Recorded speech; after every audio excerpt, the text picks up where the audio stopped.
A pleasant day, everyone, members of Affirmative and Negative Team, and to all the audience. Ladies and gentlemen, I'm Christine M. Notarte, and welcome to our virtual Philippine History Debate 2021. This will be a formal debate about the controversy of Cry of Rebellion. There are different questions, different biases where this event happened. So, we are here today to discuss where the Cry of Rebellion really happened. Is it in Balintawak or is it in Pugad, Lawin?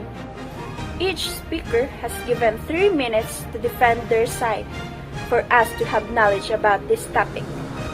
I'm glad to introduce to you our speaker on each side. The affirmative team who says that the Cry of Rebellion happened in Pugad, Lawin are Miss Flory May Garingalao, Miss Rosemary Martin, and Miss May Alcala.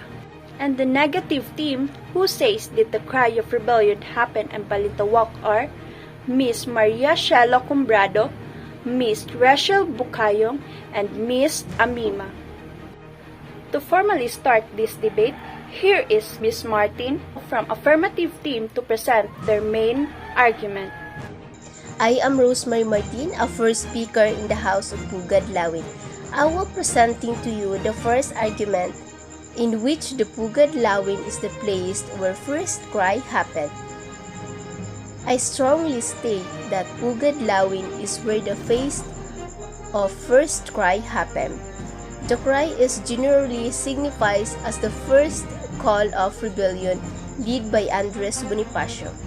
It's mark of beginning of Philippine Revolution or seeking of independence for the Philippines from Spanish.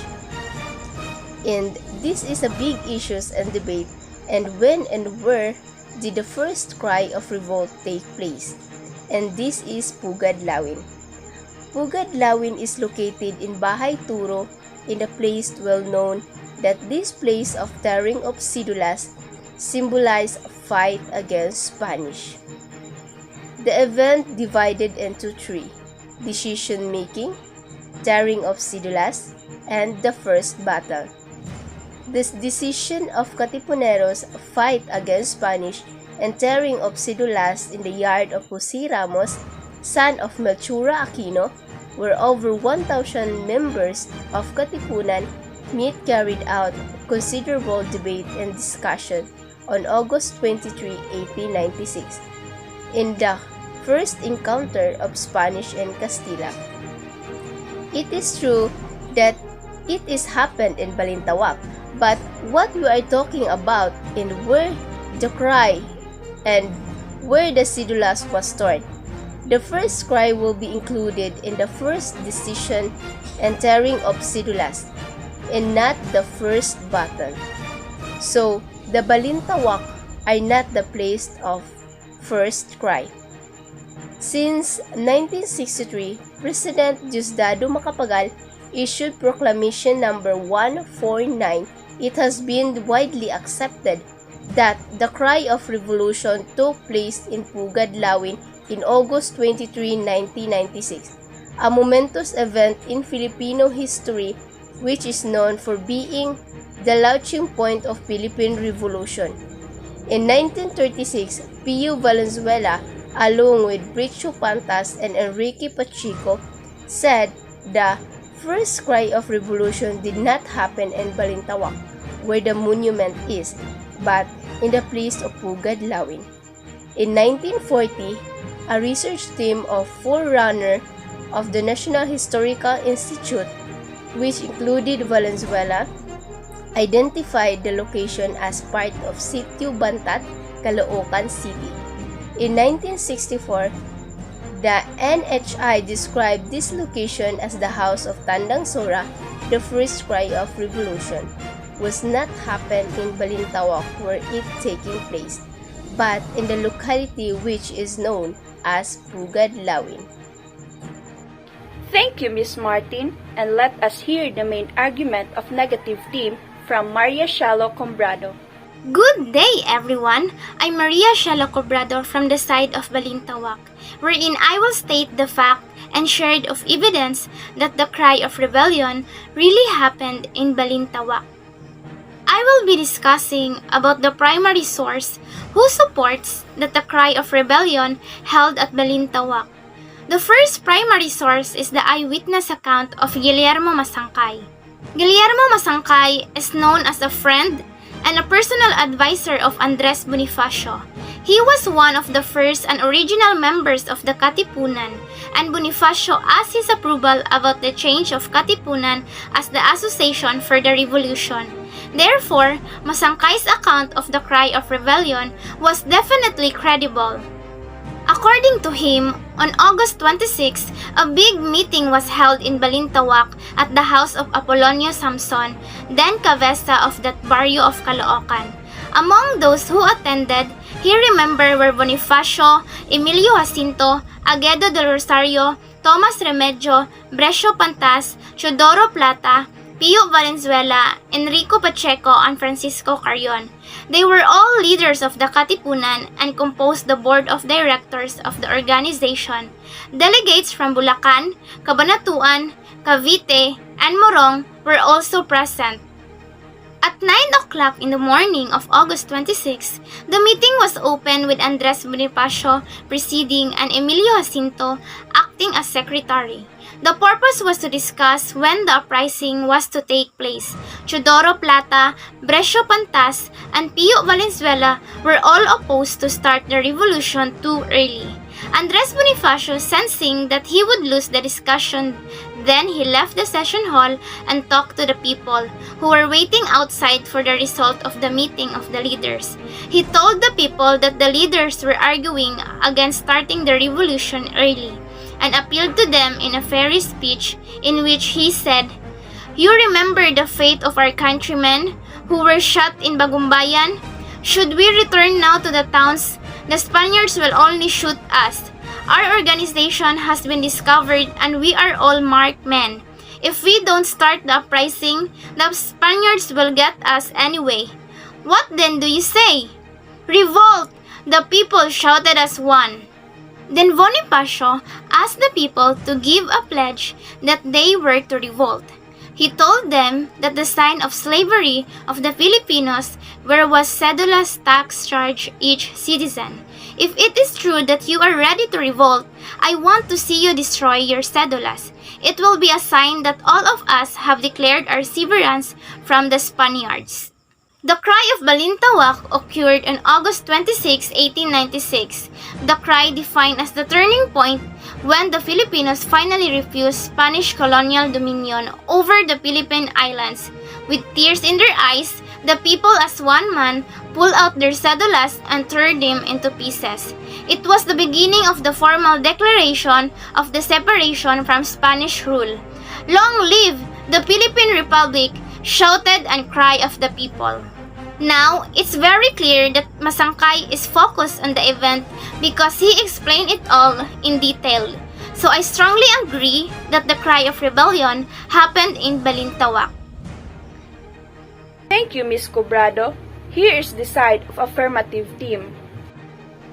Good day, everyone. I am Flornie Gringalao from the House of Pugad, Lawin. As the second speaker of the affirmative side, allow me to add a variety of information to support the statement of our first speaker, Ms. Rosemary Martin. To start, let's look back first as to how the revolution started. The kataas-taasan, kagalang-galangang katipunan ng mga anak ng bayan, officially known as Katipunan or KKK, founded in the Philippines by Andres Bonifacio, with the aim of liberating the country under the Spanish rule.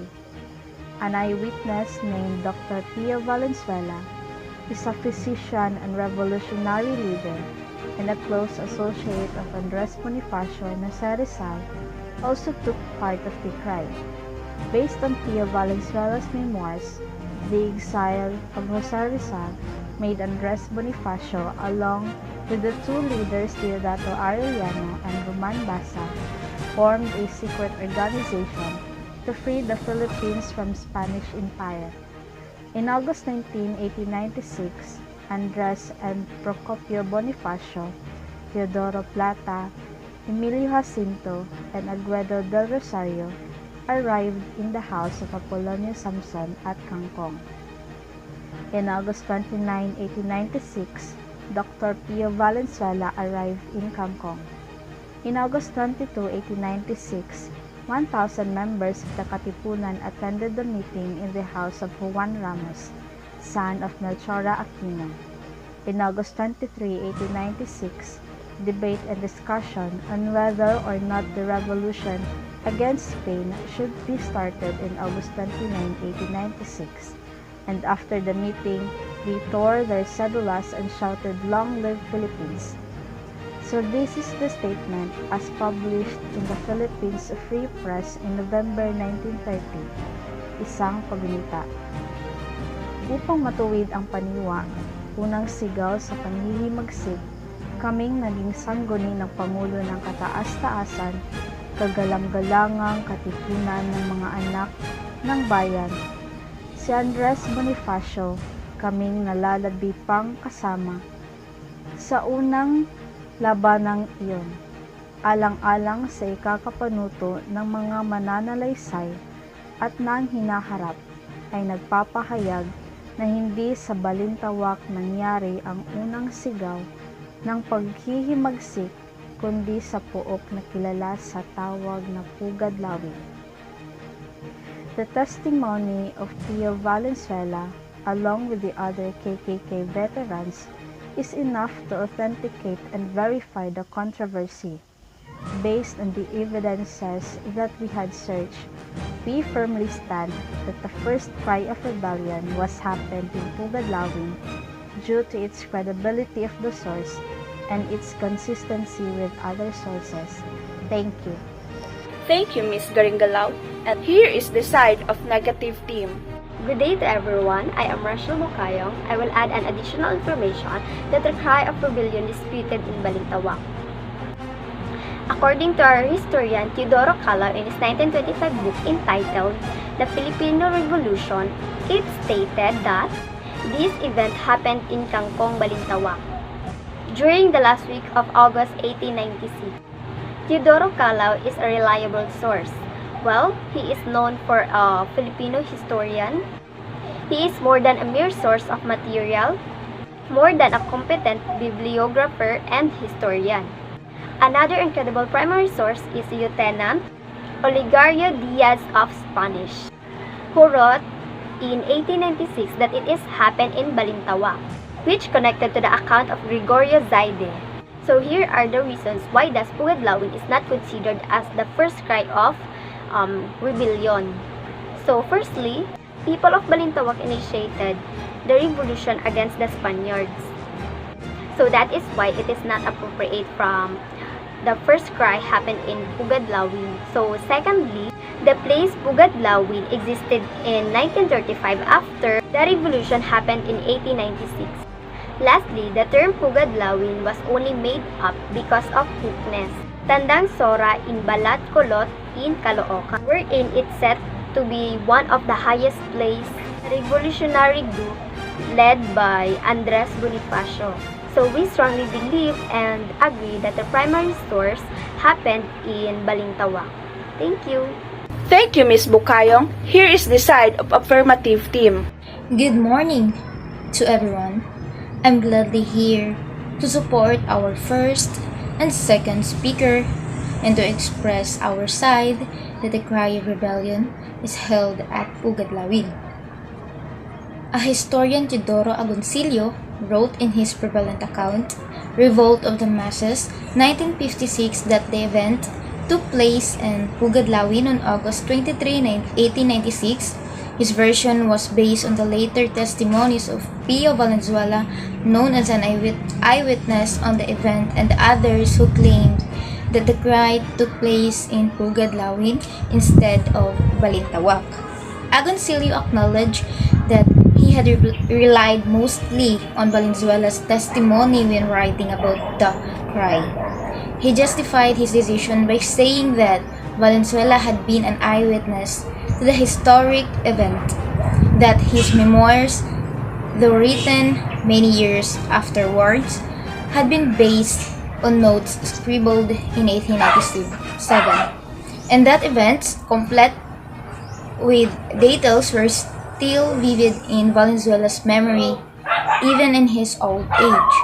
According to him, it was in Pugad, Lawin, where they proceeded upon leaving Samson's place in the afternoon of the 22nd that the more than 1,000 members of the Katipunan met in the yard of Juan A. Ramos, a son of Melchora Aquino. In the morning of August 23rd, considerable discussion arose whether the revolt against the Spanish government should be started on the 29th. Only one man protested, but he was overruled in his stand.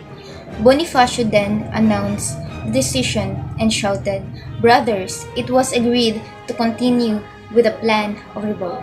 My brothers, do you swear to repudiate the government that oppresses us?" And the rebels shouting as one man replied, "Yes, sir." That being the case, Bonifacio added, "Bring out your cedulas and tear them to pieces to symbolize our determination to take arms." Amidst the ceremony, the rebels' tear-stained eyes shouted, "Long live the Philippines! Long live the Katipunan!" Agoncillo was the preeminent historian of the day, and the 1896 revolution was among his special fields.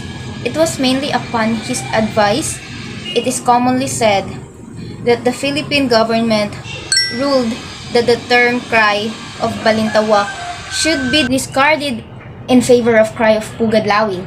This change was signaled formally in 1963 by President Macapagal, whose proclamation 149 declared that the 67th anniversary of the cry of Pugad, Lawin on August 23 would be a special public holiday in Quezon City, where the event took place. According to the NHI, the last Sunday of August was declared National Heroes Day by virtue of Republic Act No. 3827 of 1931. The NHI website said the holiday is meant to enlighten the Filipinos on the richness of their heritage and thus inspire them to be better citizens. The NHI has placed a commemorative plaque marking the location of the cry in Pugad, Lawin, Quezon City. Thank you, Miss Alcala, and let us hear the side of negative team. Good morning, everyone. I am glad to support our first and second speaker wherein the cry of rebellion held at Balintawak. It was the unang labanan, as Borromeo Buller points out, that was commemorated by the first monument to the events of August 1896. The main inscription on the plinth read, "Alaala ng Bayang Pilipino sa mga bayani ng 96", and the smaller plaque bore the date, August 26, 1896. Unveiled before a huge hearing crowd in September 1911, the statue was erected in Balintawak, the largest and best-known barrio in the general area where Katipuneros had congregated in August 1896. The name Balintawak was often used as shorthand to denote that general area, and the cry had become popularly known as the Cry of Balintawak even before the monument was erected. Nobody professed in 1911, though, that the statue marked the exact spot where the first battle had been fought. It was simply in Balintawak on a plot donated by a local landowner, Tomas Argiles. The documentary evidence on the unang labanan is reasonably clear. The first battle, an encounter with the detachment of the Guardia Civil, was fought on the date inscribed in the Balintawak monument, August 26, at a place about 5 kilometers northeast on Balintawak between the settlements of Banlat, and Pasong Tamo. Many primary sources supported that the cry of rebellion really happened in Balintawak. Carlos Agoncillo acknowledged that he had relied mostly on Valenzuela's testimony when writing about the cry. He justified his decision by saying that Valenzuela had been an eyewitness to the historic event, that his memoirs, though written many years ago, had been based on notes scribbled in 1897. and that events, complete with details, were still vivid in Valenzuela's memory even in his old age. Ronquillo in the first chronicles of the revolt against Spain by a Filipino written in 1898, his work begins with the word sa isang araw ng pagpupulong sa Balintawak, August 24, 1896, kaarawan ng pagsimulan ang revolusyon. According to Santiago Alvarez Memoirs, ang Katipunero at Paghihimagsik, written in 1927, the cry of rebellion took place in Bahay Toro, now Quezon City, on August 24, 1896. Because of these credible sources, our side are firmly agree that the cry of rebellion happened in Balintawak and not in Pugad, Lawin. Thank you, Miss Amima. And ladies and gentlemen, welcome for the last time from today's debate between the place of Balintawak and Pugad, Lawin as the momentum of the first cry happened. In light of the eyewitness accounts, evidences, and findings being presented by the House of Stands, there were indeed contradictions about the place of the cry's event. These inconsistencies ought to be considered as alert when managing recorded sources, even essential one. Bonifacio and his soldier may have been moving starting with one spot then on to the next to try not to be situated to the Spanish government, which could clarify why there are few records of the cry. Thus, for today's debate, it will remain unsettled whether the cry of rebellion takes place in Pugad, Lawin or in Balintawak. I hope historians will continue to take an interest in the discussions forward. In any case, this occasion vitalized solidarity of Filipino people and brought thirst for autonomy. A cry characterized as the defining moment when Filipinos at long last declined Spanish colonialism over the Philippine island. On behalf of the House, I thank all the audience for today's debate. I congratulate all debaters on their performances. This debate is now concluded.